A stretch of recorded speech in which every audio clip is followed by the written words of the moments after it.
Sino yan, Tanggol? Kapatid ko. Kapatid mo! Eh bakit gusto kang patayin?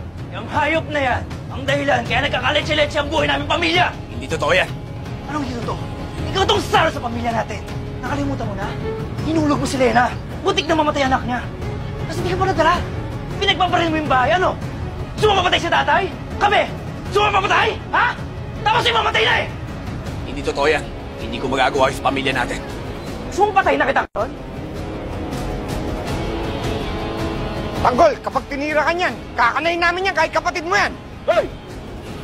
Baba mo yan! Tatlo kami rito, hindi ka mananalo. May kalalagyan ka at hindi namin pababayaan si Tanggol. Salamat ka, Tanggol. Marami kayo. Sa susunod na pagkikita natin, sisiguraduhin ko mamapatay na kita.